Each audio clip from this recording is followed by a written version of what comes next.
我跟你说，包全丢，我看完了，全丢啊！中间我想不哪里包的有。意大利是真意大利啊，这真偷啊！我操，没想到是这么丢的。Hello， 大家好，我是小懒。说到意大利，你脑子里第一个画面是啥？是这个罗马的斗兽场、威尼斯的水上贡多拉，还是说佛罗伦萨的大卫像？那很多人啊，肯定还是会想到一个地方——比萨斜塔，对不对？就是那个斜歪歪的一个塔啊，咱们从小在这个课本上就看过。那谁去了不想在这个底下拍张照啊，做一个把它推倒的姿势？但是啊，我跟你们说，就在这个文明世界，这游客挤得满满当当的比萨斜塔旁边啊，就在一顿午饭的功夫，一个30人的中国旅行团啊，经历了一场能让他们记一辈子的噩梦。咱把这个时间啊倒回到那天中午，那个天气是真热呀。这30个人的旅行团啊，有这个大爷大妈，也有年轻夫妻，玩了一上午啊，那正是又累又饿的时候，这个导游一看啊，行，吃饭吧。就把这个大家带到这个斜塔附近的一家餐厅，那这个旅游大巴呢，就停在这个餐厅门口的路边，隔着窗户都能看到。这时候大家也没多想嘛，这个车子就停在门口，这大白天的朗朗乾坤啊，还有这个监控照着，那怕啥嘛？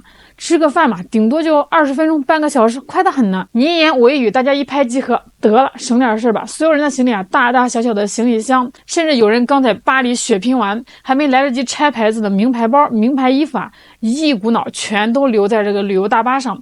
这个车门咔嚓一锁，大家就开开心心的进了这个餐厅啊，吃这个意大利面去了。哎，你想想那个画面啊，大家在这个餐厅里啊，喝着小酒，吃着这个提拉米苏，聊着天儿，再看着窗外斜歪歪的塔，那心情叫一个舒畅啊。结果半个小时后啊，大家酒足饭饱，剔着牙哼着歌走出来。一到车门口，所有人都傻眼了呀，这脑子嗡的一下，一片空白。那景象啊，简直就跟电影里演的一样啊！旅游大巴的门硬生生的被撬开了，旁边的玻璃窗碎了一地，车锁啊早就被破坏的不成样子了。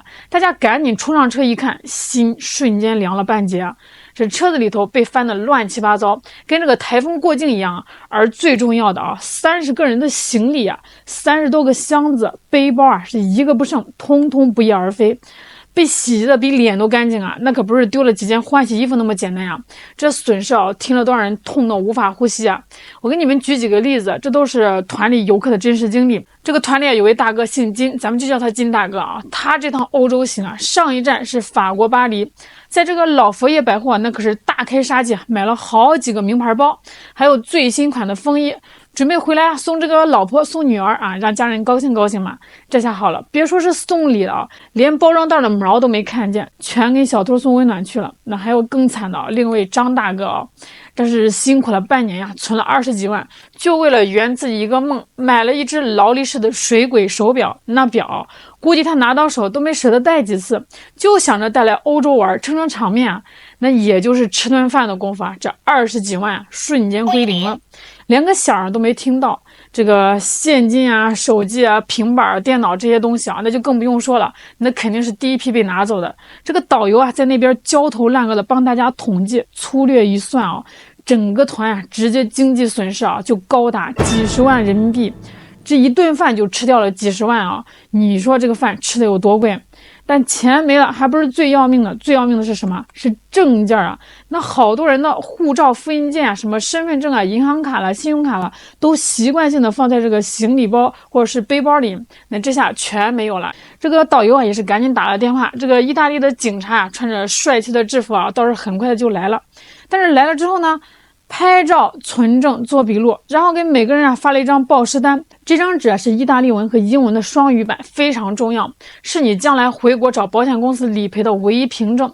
咱们的领事馆也很给力啊，一接到消息啊，马上跟意大利警方联系，全程都盯着这个案子。但是啊，这个警察做完笔录啊，拍拍屁股跟大家说了一句：“好了好了，等消息吧。”然后呢就没有然后了。这个团里有个叫火山的游客，事后在网络上分享说啊，等消息这3个字啊，我们听了那心都凉了呀。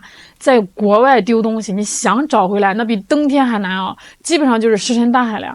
这话说得很对，在欧洲，特别是南欧的一些国家啊，这种针对游客的偷窃啊，每天都发生不知道多少起啊，这警察根本就管不过来。对他们来说啊，这个案子就是成千上万案件中的其中一件。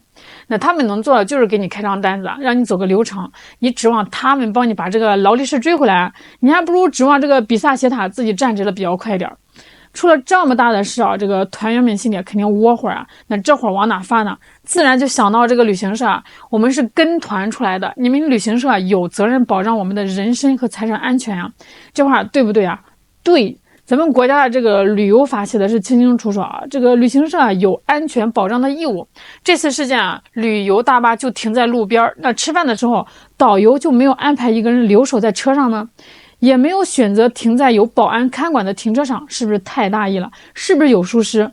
如果能证明旅行社有疏失，导致游客财物损失，那游客是可以要求赔偿的。但是这个现实往往很骨感啊，这个旅行社也很会踢皮球啊，他会说啊，我上车前就提醒过大家，这个贵重物品要随身带哦，这是突发的暴力犯罪，是不可抗力啊，我们也是受害者，到时候这个官司打起来啊，那可就有的扯了。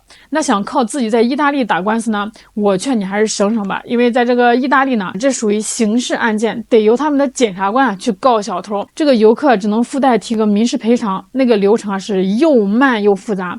哎，你得请律师，还得懂这个意大利文，那大部分人哪有那个时间、金钱和这个精力去耗啊？最后啊，多半只能自认倒霉。所以啊，这趟比萨斜塔下的惊魂午餐啊，最后的结局啊，就是这个游客们啊，带着一肚子的郁闷、愤怒和教训啊，两手空空的回国了。那赔能赔多少钱啊？先给他报上去，他就这样。本人警察是不管了，是吧？现在？对对对。那后续啊，能从这个保险公司那里啊，能拿回多少理赔啊，还是个未知数。而且我得提醒大家啊，一般的旅行意外险对于这个行李失窃的理赔啊，那真的是僧多粥少，它有很多的限制啊，比如这个现金不赔，这个名牌精品珠宝首饰啊，可能只赔个1-2万，根本就不够塞牙缝的。所以啊，这趟花费几十万买来的教训啊，再次给所有爱出国玩的人啊，敲响了最响亮的警钟。很多人啊，包括这次旅行团的这个游客，都觉得这意大利啊是欧洲大国，是发达国家，这旅游区治安应该很好吧？错，大错特错。正因为是旅游区啊，这个游客多，肥羊多啊，那小偷啊才更猖狂。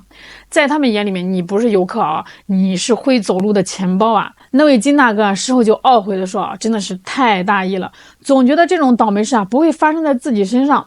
朋友们，千万不要有这种侥幸心理。什么是贵重物品啊？像现金啦、护照、身份证、信用卡，还有一些名牌包包啦、名牌表啦、金饰啊、手机啦、相机啦，所有这些那都必须是随身携带，宁可麻烦一点啊，你背个小包在胸前，也绝对不要把它们放在这个旅游大巴上，或者是留在什么酒店的房间里。哎，你以为锁在这个车里就安全啊？这个小偷开你车门比开罐头还快。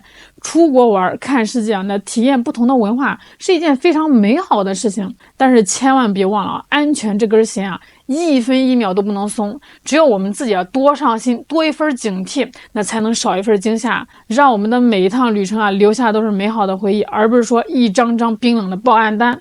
哎，说起这个治安啊，咱们中国那真是杠杠的呀，跟这个国外比起来，那简直就是天堂啊！你瞅瞅那些外国博主啊，一个个跑到中国来搞什么安全测试，故意就把那个东西往那儿一扔，什么手机啊、钱包啊、什么电脑啊，哎，就那么大咧咧的放着，然后躲在那个旁边偷偷录像。你猜怎么着？结果都是一样一样的，那东西就在那儿稳如泰山，没人动。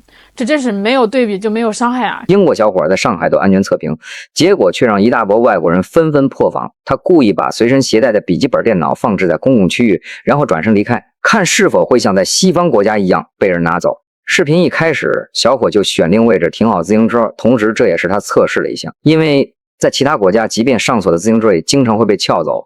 随后，小伙就来到今天的目的地咖啡馆。即便外国网友劝他不要这么做，在他们看来这是一场毫无悬念的测试，但小伙还是决定把电脑放置在桌上，看看真相到底如何。离开咖啡馆的时候，小伙忽然觉得自己这样的行为有点冒失。虽然他在上海已经待了很长的一段时间，也知道治安环境不错，但当他真正把价格不菲的电脑放置在公共区域的时候，内心还是有些许的忐忑不安。为了缓解情绪，随后他便来到附近那条美食街道上开始闲逛。经过一个摊位的时候，小伙花了28元点了一份羊肉串。一番风卷残云后，他觉得已经过去了正久的时间，便开始往咖啡馆走去。结果让他没想到的是，电脑还是原封不动地摆放在那里。 When I arrived back, a lady had sat down next to my stuff, but not a single item had been touched. 博主表示，这样的测试如果发生在西方国家，那么不到几分钟的时间，电脑就会消失不见。他很庆幸这是在中国。为了这次测评更具有说服力，小伙又在下班高峰期的时候来到一家商场，他还是把电脑放置在各种公共区域，营造出一种物品被遗失的现象。但毫无意外的，每次结果都相同，没有一个人去拿他的电脑，甚至很多人连看都没有看一眼。最终，小伙放弃了继续测评这个想法。当夜幕降临的时候，小伙回到早上停放自行车的地方，原本他以为肯定早被骑走了，但事实却狠狠将他打脸。此时的他觉得这样的实验在中国毫无意义，甚至觉得自己像一个小丑。好了，今天就给大家唠到这儿了，我是小懒，我们下期再见。